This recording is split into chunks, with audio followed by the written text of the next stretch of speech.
اوئے ہوئے بڑی دور تک بات جائے گی. آدم کے والد کا نام کیا ہے؟ کہا آدم بغیر نطفے کے خلق ہوا ہے. چلیں آسان کرتا ہوں، عیسیٰ کے والد کا نام کیا ہے؟ کہ عیسیٰ بھی بغیر نطفے کے خلق ہوا ہے. بھئی کمال ہے، جس کا پسینہ نطفے کے بغیر نازل ہوتا ہے وہ مجسم تم جیسا کیسے ہو گیا؟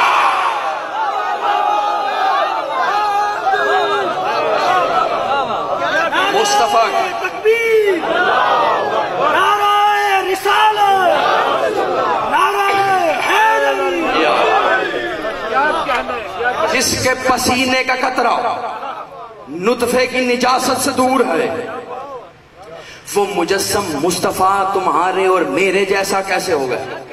چلو آسان کرتا ہوں، شاید کوئی ابھی بھی یہ کہے زور خطابت استعمال کر لیا.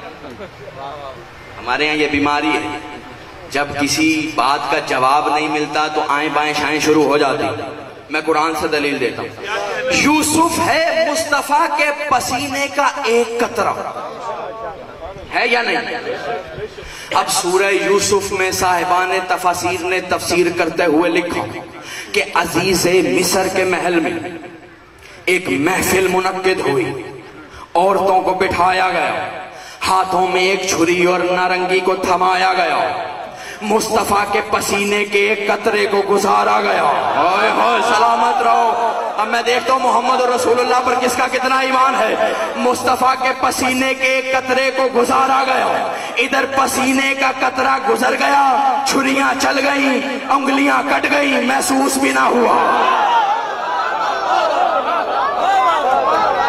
پسینے کا قطرہ گزر گیا، چھری چل گئی، انگلیاں کٹ گئی، خون بہ گیا، محسوس بھی نہ ہوا.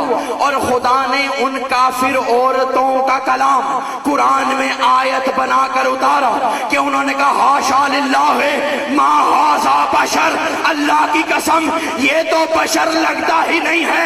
اب جو مصطفیٰ کو اپنے جیسا سمجھے اس نادان مسلمان سے بہتر ان کافر عورتوں کی نگاہیں ہیں جو پسینے کا ایک قطرہ دیکھ کر سمجھ گئی کہ یہ بشر نہیں لگتا. عقل کے اندھو، جس کے پسینے کا قطرہ بشر جیسا نہیں ہے وہ مجسم تم جیسا کیسے ہو گیا؟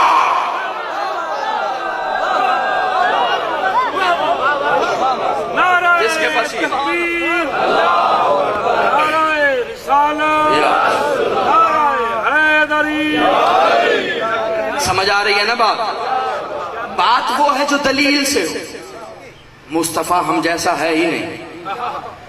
اچھا اگر ابھی بھی کوئی بضد ہے کہ نہیں ہم جیسا، تو تو اپنے پسینے کے قطرے سے کوئی آدم بنا کے دکھا. ہے کسی میں اتنی ضرورت؟ اب آدم ہے مصطفیٰ کے پسینے کا قطرہ. میں جواب کی طرف آ رہا ہوں. آدم ہے مصطفیٰ کے پسینے کا قطرہ. لیں ایک بات اور سنتے جائیں. اب بات ذہن میں آ گئی ہے اور یقیناً مولا بھی یہی چاہتے ہیں کہ میں بیان کروں. نعوذ باللہ ثم نعوذ باللہ کچھ لوگ یہ کہتے ہیں کہ رسول خدا کے والد نے کلمہ نہیں پڑھا. علی کے باپ پہ تو میں ابھی آیا ہی نہیں. حضور میں دلیل ایسی دوں گا کوئی رد کر کے دکھائے. میں اکثر کہا کرتا ہوں کسی کی ایج عمر سے اس کے علم کا اندازہ نہ لگایا کرو. جس کا ظرف جتنا پاک ہوتا ہے یہ اتنا ہی علم معرفت انڈیل دیتے ہیں. اور ویسے بھی علم کی عین علی کی محتاج ہے، عمر کی محتاج نہیں ہے. کچھ لوگوں کو یہ بدگمانی ہے، وہ لوگ کہ جن کے آباء و اجداد کافر رہے وہ یہ کہتے ہیں رسول کے والد نے کلمہ نہیں پڑھا. چلے میرا آپ سے سوال ہے اور آپ ہی فیصلہ کر دیں گے. رسول کے والد کا نام کیا ہے؟ حضرت عبداللہ. حضرت عبداللہ. مصطفیٰ کا باپ اس دور میں عبداللہ تھا جب یا عزا کا عبد ہوا کرتا تھا، یا لات کا عبد ہوا کرتا تھا، یا حبل کے عبد ہوا کرتے تھے. لیکن یہ کائنات کی وہ واحد ہستی تھی جو بت پرستوں کے درمیان بھی عبداللہ تھے.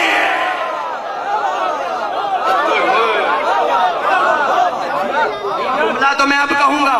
یہ وہ واحد ہستی تھی جو بت پرستوں کے درمیان بھی عبداللہ تھی، اور بچے کا نام بچہ خود نہیں رکھتا،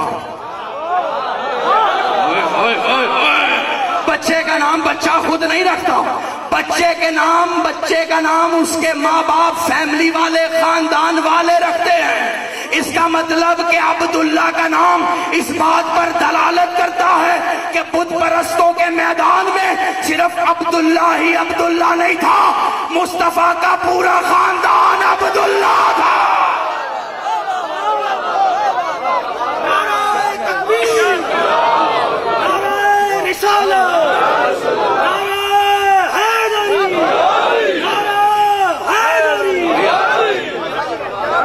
مصطفیٰ کا پورا خاندان عبداللہ۔ یا تو اس سے پہلے کسی کا عبداللہ نام دکھاؤ، یا پھر مانو کہ بت پرستوں میں بھی جو اللہ کا عبد ہو۔ اور حضور ویسے بھی کلمہ وہ پڑھے جو پہلے کافر ہو، ہے یا نہیں؟ اچھا، ایک غلط فہمی بھی دور کرتا جاؤں۔ مسئلہ یہ ہے کہ جب تک ہم اسلامیات پڑھتے رہیں تب تک گمراہ رہیں۔ اب اسلامیات چھوڑ کر ایمانیات شروع کرو۔ ارے 1400 برس سے اسلامیات پڑھ رہے ہو، اب ایمانیات پہ قدم رکھو، اپنا ہائی سٹینڈرڈ کرو۔ سٹینڈرڈ ہائی پیسے سے نہیں ہوتا، یہاں سے ہوتا۔ اب ایمانیات پڑھائی جائے، یہ ایک غلط فہمی ہے، دور کرتے جائیے۔ اکثر یہ کہا جاتا ہے کہ علی بچوں میں سب سے پہلے اسلام لائے، کہا جاتا ہے یا نہیں؟ چلے میں مان لوں گا علی بچوں میں سب سے پہلے اسلام لائے، بات وہ ہے جو 2 اور 2 4 کی ہو، اختلاف کوئی کر سکتا ہے مگر دلیل کے ساتھ۔ کوئی اگر یہ کہے علی بچوں میں سب سے پہلے اسلام لائے تو حضور وہ بچوں کی فہرست بھی تو لائیں جس میں علی پہلا ہے۔ زبانی کلام ہی نہیں چلے گا، وہ فہرست لے کر آؤ کہ دوسرا کون تھا، تیسرا کون تھا۔ علی نے سب سے پہلے اسلام قبول کیا، یہ تو ہم جانتے ہیں، علی ہر میدان میں ہی پہلا ہے۔ علی حق مل گئے،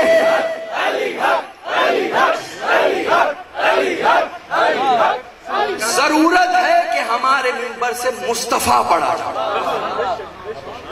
جس دن مصطفیٰ پڑھا جائے گا اس دن تفرقے ختم ہو جائیں گے، کوئی دیوبندی اہل حدیث شیعہ نہیں رہے، سب ایمانیات پہ آ جائیں گے۔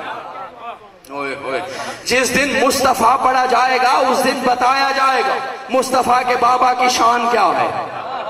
جس دن مصطفیٰ پڑھا جائے گا اس دن بتایا جائے گا مصطفیٰ کی اماں کی شان کیا ہے، مصطفیٰ کے چچا ابو طالب کی شان کیا ہے، مصطفیٰ کی چچی فاطمہ بنت اسد کی شان کیا ہے۔ جس دن مصطفیٰ پڑھا جائے گا اس دن بتایا جائے گا احد کا مرد میدان کون ہے، خندق کا کلے ایمان کون ہے، شب ہجرت بستر پر سویا کون ہے۔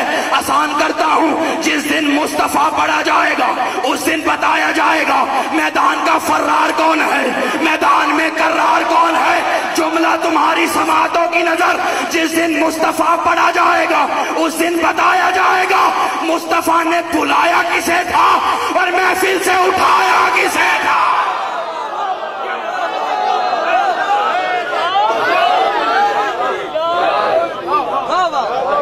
ضرورت ہے کہ اس منبر سے مصطفیٰ پڑھا جائے۔ ہم مرتضیٰ اس لیے پڑھتے ہیں کہ وہ مرتضیٰ کہ جو مصطفیٰ کے عبد ہونے پہ فخر کرتا ہو، جس کے سگ کو قلندر کہتے ہیں۔ دنیا مرتضیٰ سمجھے تو مصطفیٰ تک جائے۔ علی کے آقا کو مصطفیٰ کہتے ہیں، نہیں میں جملہ تبدیل کرتا ہوں، ہم نے علی کو علی مانا ہی اس لیے ہے کہ مصطفیٰ نے کہا یہ علی ہے۔ نہیں اور آسان کرتا ہوں، مصطفیٰ کائنات کی وہ واحد ہستی ہے کہ جس کی زبان اتنی صادق ہے کہ وہ جسے اللہ کہتے اسے اللہ ماننا واجب ہو جائے۔ بڑے کم لوگوں نے بے شک کہا۔ چلے میں پوچھتا ہوں، آپ لا الہ الا اللہ جو پڑھتے ہیں آپ کو اللہ میاں نے آ کے کہا ہے؟ مصطفیٰ نے کہا کہ خدا ہے، دیکھا کسی نے نہیں ہے۔ مصطفیٰ نے کہا ہے تو ہے۔ اچھا ممکن ہے کوئی کہے کہ قرآن میں تو ہے، تو قرآن میں کیا ہے؟ قل هو اللہ احد۔ حبیب تو کہہ دے کہ میں احد ہوں۔ ہوئے ہوئے ہوئے، مصطفیٰ وہ ذات ہے جس کا کل اسے منوا جاتا ہے۔ اللہ کو کسی نے نہیں دیکھا، نہ ہی اللہ کسی کو نظر آئے، اس لیے کہ جو نظر آ جائے وہ آنکھ کی پتلی میں محدود ہو جاتا ہے، اور جو محدود ہو جائے وہ خدا رہتا نہیں ہے۔ مصطفیٰ نے بتایا کہ وہ ہے، ہم نے مانا وہ ہے۔ مصطفیٰ نے تمیز بتائی کہ یہ قرآن ہے، یہ حدیث ہے، ہم نے مانا کہ یہ قرآن ہے، یہ حدیث ہے۔ مصطفیٰ نے کہا جبریل آیا، آتے دیکھا کسی نے نہیں، مانا یا نہیں مانا؟ بھئی کمال ہے جب مصطفیٰ کے کہنے پر نظر نہ آنے والی چیزوں کو مان رہے ہو تو مصطفیٰ کے کہنے پر اسے کیوں نہیں مانتے جسے میدان میں ہاتھ بلند کر کے دکھایا ہے؟ بھئی فرشتے ہیں، میں بھولا نہیں لیکن بات اب وہیں پر آئے گی۔ فرشتے ہیں مصطفیٰ کا پسینہ، انبیاء ہیں مصطفیٰ کا پسینہ۔ فرشتے ہوائیں چلاتے، غذا اگاتے، شکم مادر میں شکلیں بناتے، یعنی ہر کام کرتا ہے مصطفیٰ کا پسینہ۔ کائنات کا نظام چلا رہا ہے مصطفیٰ کا پسینہ۔ اب میرا آپ سے سوال ہے، یہ سب تو ہے پسینہ، یہ بتاؤ مصطفیٰ کا خون کون ہے؟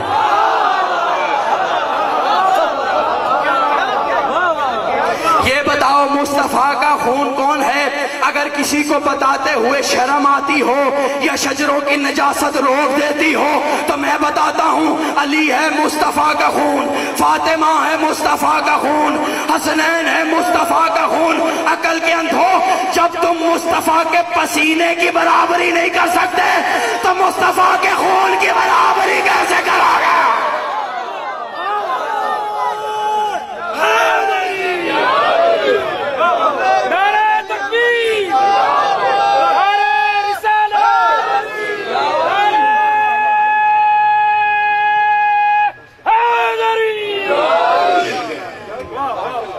مصطفیٰ کے پسینے کی برابری نہیں کر سکتے تو مصطفیٰ کے خون کی برابری کیسے کرو؟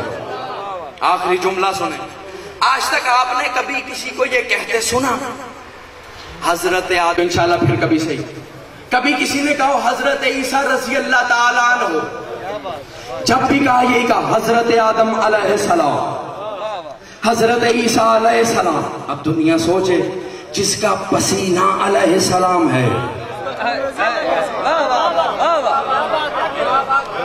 جس کا پسینہ علیہ السلام، پھر اس کا خون کیا ہو؟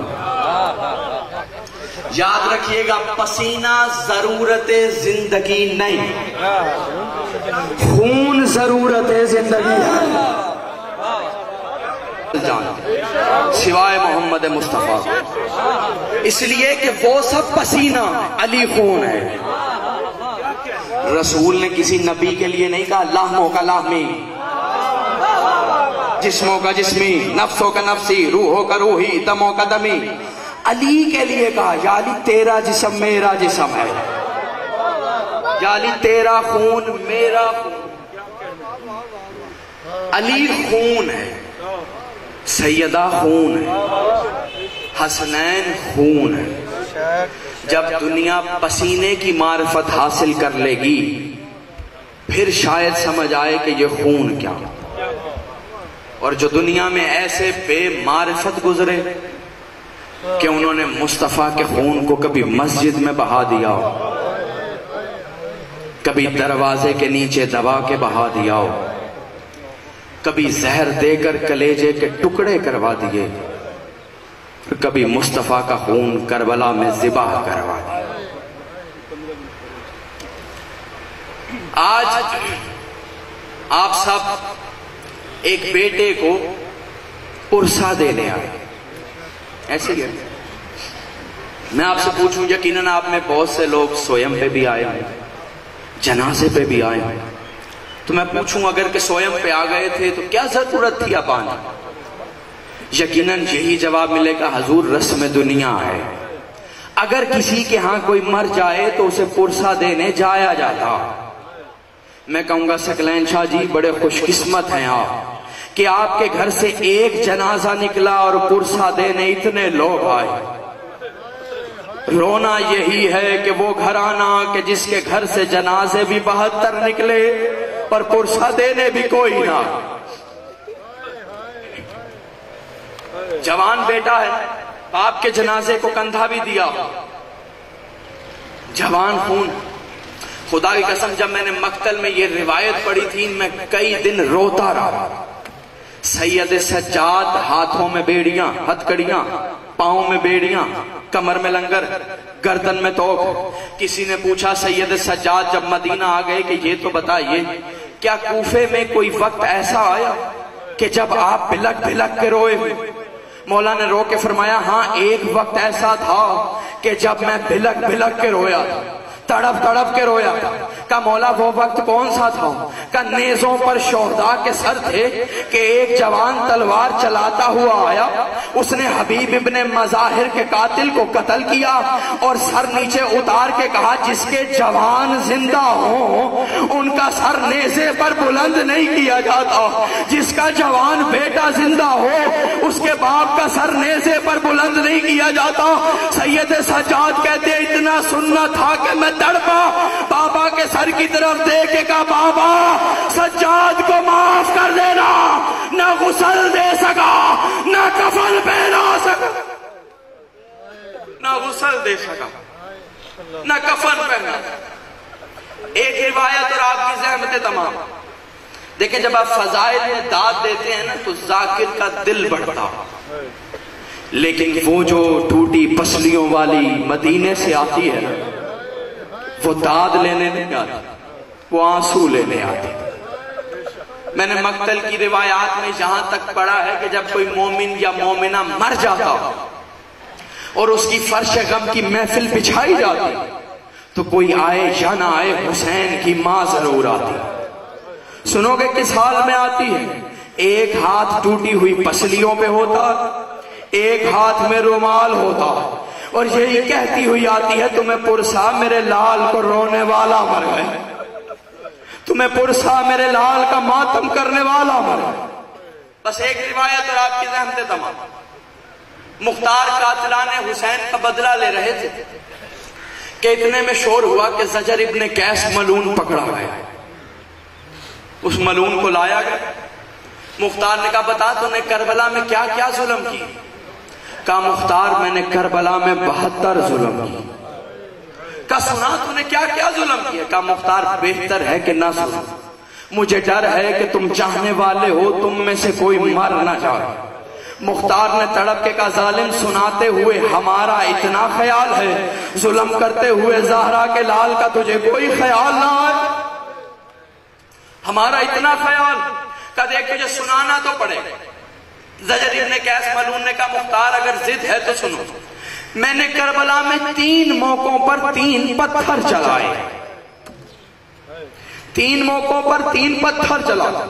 کہا بتا کا مختار پہلا موقع وہ تھا جب عباس مشک میں پانی بھر کر لے جا رہا تھا. کہا میں نے زمین سے پتھر اٹھایا اور عباس کی پیشانی میں مارا. اتنا سننا تھا دربار میں کوہرام بپا.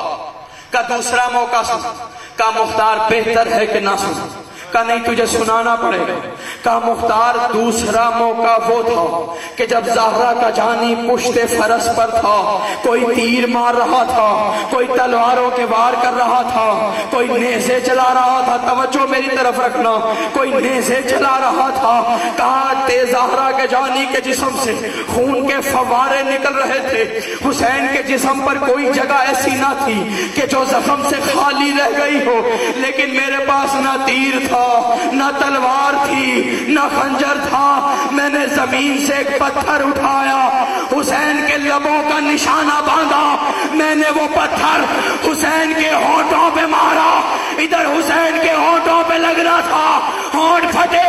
حسین نے پشت فرس سے بلند ہو کے کہا عباس ارے اب تو آ جاؤ.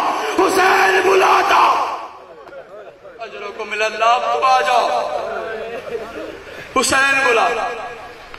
مختار سنتے سنتے بے ہوش ہو گئے۔ اب جن کی چھوٹی اولاد ہے اور صاحبان احساس وہ اس جملے کے درد کو محسوس کریں۔ مختار کو ہوش لایا گیا، واپس مسند پہ بٹھایا گیا۔ مختار نے کہا تیسرا موقع سنا۔ کہا مختار اب کہ تم شرطیہ مر جاؤ۔ کہا نہیں دیکھ تجھے سنانا پڑے گا۔ کہا مختار اگر ضد ہے تو سن۔ تیسرا موقع وہ تھا کہ جب شام غریباں ڈھل چکی تھی، آل محمد کے خیمے جلا دیے گئے، تبرکات آل محمد کو لوٹا جا چکا تھا۔ میں ایک ٹیلے پر بیٹھا ہوا تھا کہ میں نے کیا دیکھا، کوئی 4 یا 5 سال کی بچی ہے جس کا دامن جلا ہوا ہے، کان کی لوہے پھٹی ہوئی ہیں، خون رس رہا ہے، اور وہ صحرائے کربلا میں ایک ہی صدا دے رہی ہے، بابا بابا بابا۔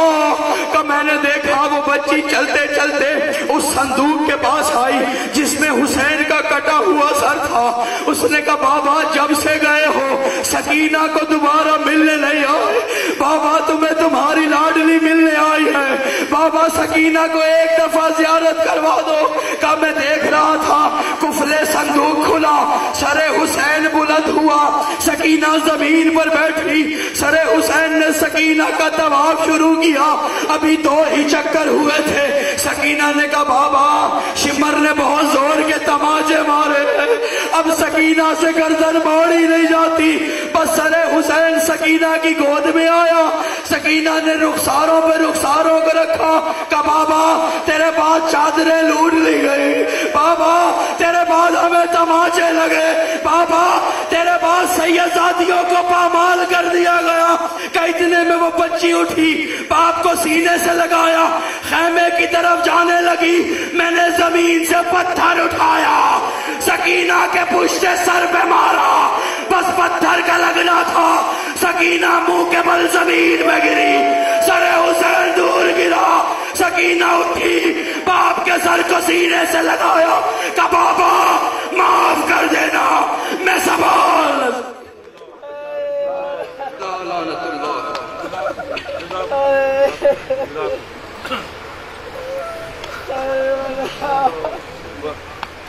بیاک کے حسین انتا قدیم الاحسان۔ با اللہ تجھے واسطہ ہے عظمت آل محمد کا، ہمارا یہ پڑھنا، یہ پڑھانا، یہ رونا، یہ رلانا، یہ ذکر محمد و آل محمد کا اہتمام کرنا، یہ لنگر، یہ نیاز، یہ خرچ، یہ عزاداری، یہ آنسو جو ذکر حسین میں نکلے ہیں، پروردگار تجھے واسطہ ہے محمد و آل محمد کی عظمت کا، انہیں دگنا تگنا چگنا کر کے سید سجاد حیدر ہاشمی کے نام اعمال میں شمار فرما۔ پروردگار بحق محمد و آل محمد ایک عالم دین دنیا سے رخصت ہو گیا ہے، پروردگار تجھے واسطہ ہے تیری وحدانیت کا، سید سجاد حیدر ہاشمی کو ناصران امام زمانہ میں شمار فرما۔ پروردگار اس گھرانے کے جتنے بھی مرحومین ہیں سب کو ناصران امام زمانہ میں شمار فرمانا، پروردگار سب کو لشکر امام زمانہ میں شمار فرمانا۔ پروردگار تو قاضی الحاجات ہے، تو بہتر جانتا ہے کہ ہمارے لیے بہتر کیا ہے۔ پروردگار حاضرین محفل کے دل میں جو جو جائز شرعی حاجات ہیں تجھے واسطہ ہے باب الحوائج حضرت جناب علی اصغر کا، سب کی حاجات کو اپنی بارگاہ میں قبول ہو کہ جس جس کونے میں یا رسول اللہ یا علی یا حسین کہنے والے آباد ہیں سب کی جان مال عزت و آبرو کو اپنی بارگاہ میں محفوظ فرمانا۔ پروردگار فلسطین کے مسلمانوں پہ جو ظلم ہو رہا ہے تجھے واسطہ ہے محمد و آل محمد کا، ان پر ظلم کرنے والوں کو نیست و نابود